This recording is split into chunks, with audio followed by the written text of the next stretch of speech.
안녕하세요. 김성길 목사와 함께하는 GTS 말씀 묵상 시간입니다. 오늘은 두 번째 주간의 넷째 날 묵상입니다. 넷째 날 묵상의 주제는 하나님의 마음을 생각하고 소통하며 주님의 관점으로 세상 보기가 되겠습니다. 오늘도 묵상과 함께 행복하시고 또 승리하시는 좋은 날 되시기 바랍니다. 세상의 모든 일들을 내 관점에서 보면 참 속상하고 힘들고 불가능하게 보이고 이런 일들이 많습니다. 그런데 이것을 주님의 관점에서 생각을 해보면 승리할 수 있는 희망을 가질 수가 있게 되는 거죠. 아이들에게 제가 GTS 묵상을 하면서 이 훈련을 많이 시키는데요. 아이들이 이런 말 많이 합니다. 시험을 볼 때 제 생각으로는 굉장히 어려운데 하나님이 하시면 쉬울 것 같아요. 이런 말들을 많이 합니다. 그래서 제가 맞아, 하나님이 하시면 쉽지. 그러니까 그 믿음으로 도전을 해봐. 하나님이 도와주시면 쉬워. 이런 믿음으로 도전을 해봐. 이런 말을 많이 합니다. 아이들이 어려서부터 이런 훈련을 하는 것은 참 좋은 일이라고 생각을 합니다. 나중에 성장해서 세상을 살아가면서 부딪히는 수많은 일들을 자기 자신의 경험과 지식으로만 봐서는 희망을 갖기가 어려운 부분들이 많은데 주님의 관점으로 생각을 해보면 희망을 가질 수가 있게 되는 거죠. 요셉이 노예로 팔려갔을 때 자기의 생각으로만 그 문제를 바라봤다면 아마 절망 중에 죽거나 도망가거나 그랬을 거예요. 그런데 그는 그 사건을 하나님의 관점에서 생각을 해봤죠. 하나님이 왜 이 일을 허락하셨을까? 하나님이 왜 나를 노예로 팔려오게 하셨을까? 뭔가 분명히 뜻이 있지 않을까? 하나님의 관점으로 그 사건을 보니까 희망이 생기게 됐던 거죠. 그래서 그 어려운 시련을 받아들일 수 있었고 또 승리할 수가 있었습니다. 자, 오늘 그 주제 많이 훈련해 보시기 바랍니다. 지금 어떤 문제 때문에 고민하고 계시나요? 어떤 상황 앞에 있나요? 주님이라면, 주님의 관점에서는 한 번쯤 생각해 보시는 시간 되시기 바랍니다. 자, 오늘도 그림을 보고 정리를 먼저 하겠습니다. 자, 그림은 참 감동적 그림이 하나 올려져 있습니다. 며느리인지 딸인지는 잘 모르겠지만 이 노인의 발을 씻겨주는 그런 장면이에요. 그래서 저는 제목을 그냥 감사합니다 이렇게 적었어요. 그냥 감사합니다. 딸이 아버지의 발을 씻겨준다고 감사한 일이고 며느리라면 더욱더 감사한 일이고 감사합니다. 그리고 의미는 세 가지를 적었습니다. 첫째, 부모를 섬기는 자녀의 모습은 아름답습니다. 둘째, 부모를 섬기는 자녀는 잘 됩니다. 셋째, 하나님의 약속이 있기 때문입니다. 이렇게 적었어요. 우리가 세상이 악해질수록 부모와 자녀의 관계도 많이 깨지는 것 같아요. 이러한 때 5월을 맞이해서 부모와 자녀의 관계 잘 회복되시고 좋은 관계들 만들어 보시기 바랍니다. 두 번째 분석입니다. 자, 눈에 보이는 부분들은 우선 아버지, 노인이 있고 딸, 저는 가로해 놓고 며느리 이렇게 적었고요. 침대, 베개, 옆에는 쓰레기통, 그리고 창문, 커튼, 세숫대야, 그리고 탁자가 있고 또 방석도 있고 벽에 걸어놓은 저것이 그림일 수도 있고 이게 뭔가 또 테레비일 수도 있고 뭐 그렇습니다. 자, 저는 이제 보이지 않는 부분은 이 두 사람의 관계는 어떤 관계일까 이런 생각이 좀 들었고요. 딸과 아버지일까 아니면은 며느리와 시아버지일까. 그리고 이렇게 발을 씻어주는 이 여자의 마음, 씻김을 받고 있는 이 노인의 마음은 어떠할까. 그리고 이렇게 발을 씻겨주는 이유는 무엇일까? 결과는 또 뭘까? 세 번째입니다. 그림에서 가장 중요한 것은 뭐라고 생각을 하시나요? 자, 이 그림에서 중요한 것. 이거를 확대시켜서 오늘도 하루 일과 중에서 또 내가 업무 볼 때, 아이들은 공부할 때 가장 중요한 게 뭔지 생각해보고 공부하시거나 업무를 보시면 더 효과적으로 잘 할 수 있습니다. 자, 저는 여기서 이 노인의 발을 씻겨주는 아버지 혹은 시아버지의 발을 씻겨주는 이 딸의 며느리의 손과 참 마음이 이쁜 것 같아요. 네. 그리고 손이 아름다운 손이죠. 연상법 훈련입니다. 자, 먼저 이 그림의 내용을 한번 떠올려 보십시오. 자, 침상에 걸터 앉은 아버지, 밑에서 발을 씻겨주는 딸 혹은 며느리, 그리고 세숫대야, 탁자, 방석, 그리고 침대 옆에는 바로 쓰레기통이 있고 침대 위에는 그림인지 텔레비인지 뭐가 하나 걸려 있습니다. 그리고 이제 왼쪽으로 가면은 창문이 있고 커튼이 양쪽에 걸려져 있습니다. 자, 그리고 이제 이 말씀에 이 그림과 관계된 말씀을 또 한번 창세기부터 요한계시록까지 한번 생각을 해보시죠. 자, 저는 잠언 23장 24절 26절 본문 말씀, 에베소 6장 1절로 4절, 부모를 즐겁게 하는 자녀에 대한 말씀이죠. 그리고 떠오르는 사람이 있어요. 바로 룻과 나오미. 어제도 이야기했습니다. 룻과 나오미, 시어머니를 지극정성으로 섬겼던 룻. 그리고 결국 자기 자신도 새로운 가정을 이루고 아들 낳고 메시아 조상이 되고 아주 잘된 여인이죠. 참 하나님의 말씀처럼 부모 공경하는 자식이 잘 되는 것이죠. 자, 또 저도 역시 부모와의 관계, 지금은 부모님 다 세상 떠나셔서 천국 가 계시니까 아쉬운 점들 많이 있고, 그래도 다만 이제 저는 원래는 우리 아버지 어머니의 신앙 때문에 제가 신앙인이 됐는데 나중에는 제가 우리 아버지의 신앙을 위해서 참 많이 고민하고 기도했던 그런 시간이 있었던 것 같습니다. 다른 거는 잘 모르겠고 다만 좀 더 잘해드렸으면 좋았을 텐데 하는 이런 아쉬움들이 많이 남습니다. 누구나 자식이 나이 들어가면은 부모 생각하게 되고 생각하면은 불효했던 것들, 참 많은 것들을 생각하고 마음 아파하고 다 그러죠. 저도 그런 것 같아요. 자, 이제 자식들과 좋은 관계 갖고 또 다른 사람들 존중하고 위로 하나님 잘 섬기면 되겠죠.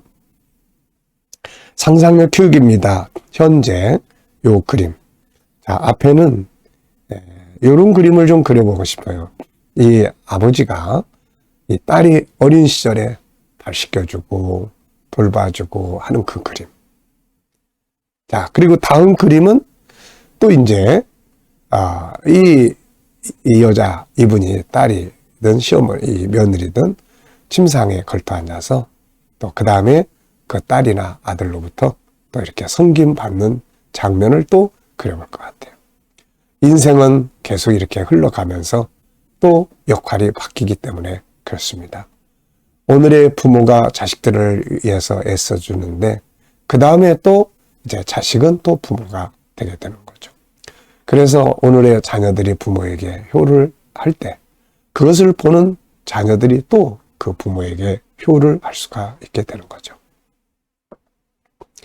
자, 상상력. 네. 그리고 이제 미래는 어떻게 살고 싶은가요? 그렇다면 지금 뭘 해야 될까요? 자, 오늘도 미래에 대한 것을 또 쭉 적어보시고 기도해 보시기 바랍니다. 자, 본문 읽어보겠습니다. 잠언 23장 24절로 26절, 에베소 6장 1절로 4절.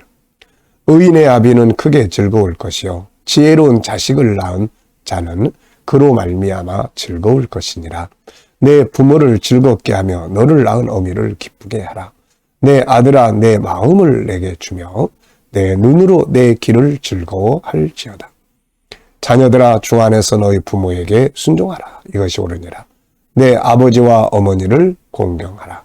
이것은 약속 있는 첫 계명이니 이로써 네가 잘되고 땅에서 장수하리라.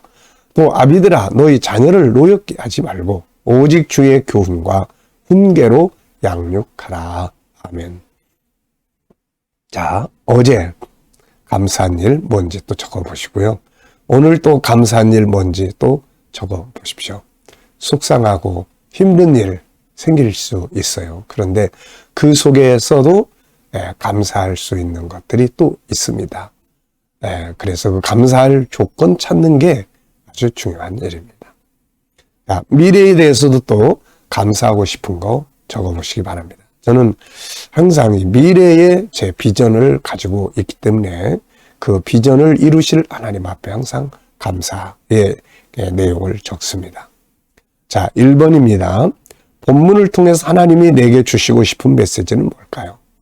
오늘의 주제는 하나님의 마음을 생각하고 마음 느끼고 소통하고 주님의 관점으로 세상을 보는 것이에요. 그래서 하나님의 마음을 좀 생각을 해보는 거예요. 자, 저는 이렇게 적었어요. 저는 일단 부모님이 아버지의 나라 천국에 다 가 계시니까 여기서는 이렇게 적었습니다. 우선은 첫째는 하나님을 잘 섬기고, 하나님 아버지잖아요. 영혼의 아버지, 육신의 아버지 어머니는 천국에 가 계시니까 하나님 아버지 잘 섬기고, 두 번째는 자녀와의 관계 잘 가져야 된다는 내용을 적었어요. 자, 두 번째입니다. 오늘 하나님을 기쁘시게 하기 위해 할 수 있는 일들은 뭔가요?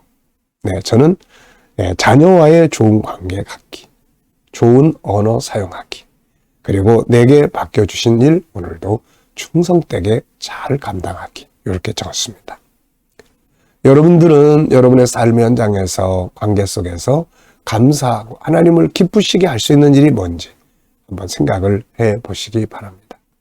자, 세 번째입니다. 지금 나와 부모님과의 관계나 혹은 자녀와의 관계를 하나님의 관점에서 본다면 어떠할까요? 자, 부모님과의 관계는 어떻습니까? 부모님이 계시는 분들은 부모님과의 관계를 어떤지 한번 살펴보시고 하나님의 입장에서 그 모습을 볼 때 어떠하실지 한번 좀 생각을 해 보시죠. 또 자녀와의 관계도 또 한번 이렇게 생각해 보시기 바랍니다. 그래서 지금 자녀와의 관계 잘하고 있는지 못하고 있는지 좀 더 보완할 건 뭔지, 소통이 잘 안 되면 대화법을 조금 공부를 하세요. 그러면 소통을 좀 잘 할 수 있습니다. 자, 그래서 무엇을 자녀와의 관계 하나님의 관점에서 본다면 어떻게 생각하실지. 저는 자녀와의 관계를 한번 이렇게 쭉 생각해 봤는데요. 그래도 하나님께서 하나님의 관점에서 보실 때 점수를 주신다면은 그래도 한 80점은 주시지 않을까, 이런 생각이 듭니다. 자, 부모 자녀와의 관계, 자녀와 부모의 관계는 좋아야 합니다. 이 관계가 나쁘면 삶의 의미가 막 다 사라져 버려요. 이게 세상에서 가장 인정받고 가장 존중받아야 될 관계가 바로 부모 자녀의 관계입니다. 자, 에베소서 6장 1절 보겠습니다. 질문 만들기예요. 자, 질문을 안 만들면 발전이 없다는 거 기억해 두세요. 자, 에베소 6장 1절, 자녀들아 주 안에서 너희 부모에게 순종하라. 이것이 옳으니라. 자, 저는 질문을 이렇게 적었습니다. 자녀가 부모에게 순종하는 것이 왜 옳은 일인가? 성경 말씀은 부모에게 순종하라. 이것이 옳다 그랬는데 왜 옳은 일인가? 부모를 순종하고 공경하는 게 왜 옳은 일인가? 자, 그리고 네 가지를 적었습니다. 자, 답을 저는 네 가지를 적어봤는데요. 첫째, 자기를 낳아 키워 주었으니까 당연한 일이다. 두 번째, 하나님이 말씀하신 하나님의 말씀이다. 그래서 순종하는 거죠. 세 번째, 이것이 인간의 올바른 질서다. 그리고 네 번째, 이것이 잘 되는 길이다. 부모 공경 잘해서 망한 사람은 없습니다. 반대로 부모에게 못된 짓하고 불효한 자식들은 대도 나중에 자기들이 또 자식들에게 또 그렇게 대우를 받기 때문에 결국 부모에게 잘못한 자식들은 끝이 또 안 좋게 되는 거죠. 그래서 부모 공경이 잘 되는 길이다. 자, 두 번째는 나의 비전에 대한 질문을 만들어 보세요. 셀프 질문이나 리더의 질문, 스스로 질문을 만들어 보거나 아니면은 이제 내가 리더로 일을 하면 아이들에게 질문을 만들어서 제시를 해 보는 거죠. 자, 저는 나의 비전을 이루기 위해서 해야 할 일은 뭔가? 저는 미래 비전을 분명하게 다 적고 매일매일 그것을 위해서 기도하고 살고 있어요. 그래서 그 미래 비전을 위해서 내가 더 준비해야 될 일은 뭔가? 네, 제가 항상 7가지의 미래 비전을 위해서 기도하고 또 살아가고 있는데요. 그 중에서도 특별히 내가 해야 될 일이 2가지가 있습니다. 하나는 건강 관리해야죠. 건강 관리, 운동 열심히 하고요. 그래야 비전을 이룰 때 건강하게 살 수 있거든요. 사명을 감당해도 건강해야 사명이 감당할 수가 있는 겁니다. 자, 또 하나는 이제 제 미래 비전의 2번째가 뭐냐면은 주님이 오라고 하시는 그날까지 사명 감당하는 거예요. 사명 없이 이렇게 사는 삶이 아니라 끝까지 사명 감당해야 되는데 제가 감당해야 될 사명이 전 3가지예요. 하나는 선교, 하나는 심리 상담, 상담 치료, 그 다음에 또 하나는 아이들 다음 세대 만드는 GTS 정착입니다. 저는 은퇴를 하고도 이 3가지 일은 계속 해야 될 일이기 때문에 그렇다면 이것을 더 전문화시키는 것이 제가 지금 준비해야 될 일이다. 저는 그렇게 생각을 합니다. 그래서 항상 생각하고 또 임상하고, 감사한 거는 아직 제가 임상할 수 있는 그런 대상들도 있고 뭔가 실험, 또 실험이라 하면 좀 그렇지만은 실습해 볼 수 있는 현장이 있으니까 너무너무 감사한 일이죠. 자, 여러분들은 여러분의 비전이 무엇인지 적어보시고 그 비전을 이루기 위해서 그렇다면 지금부터 더 준비를 해야 될 게 뭐가 있나 생각하시고 준비 열심히 하시기 바랍니다. 자, 오늘도 묵상하고 마치겠습니다. 묵상할 때는 항상 본문 말씀 기억해 보시고요. 7가지 주제 쭉 기억해 보시고요. 그리고 내 삶의 현장, 나의 비전, 오늘 내가 할 일들, 오늘 내가 만날 사람들, 그리고 말씀도 생각해 보시고 주님이라면 어떻게 하실지도 생각해 보시고 7가지 주제 중에서 특별히 오늘 이 주제를 사용을 해봐야 되겠다 하는 게 있으면은 그것도 사용해 보시기 바랍니다.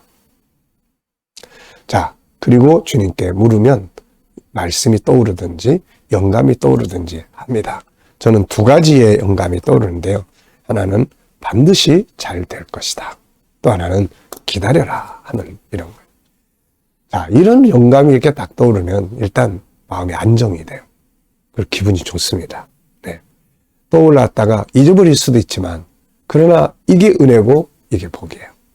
그래서 오늘도 이걸 기억하면서 살면 정말 평안한 좋은 하루가 될 수 있습니다. 자, 기도하고 마치겠습니다. 주님 감사합니다. 오늘도 묵상으로 하루 시작합니다. 행복하고 복된 날이 되게 해 주옵소서.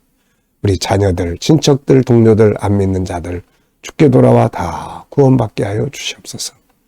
우리 자녀들, 성도들 일하는 일터들이 복되게 하시고 새로운 일터를 구하는 자들에게는 좋은 일터들이 준비되게 하여 주시옵소서.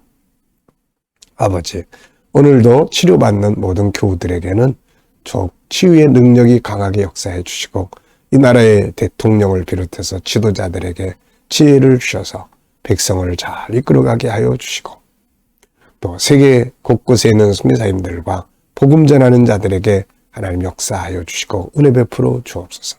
오늘도 복된 날 되게 하여 주시기 바라오며 예수님의 이름으로 감사하며 기도하옵나이다. 아멘.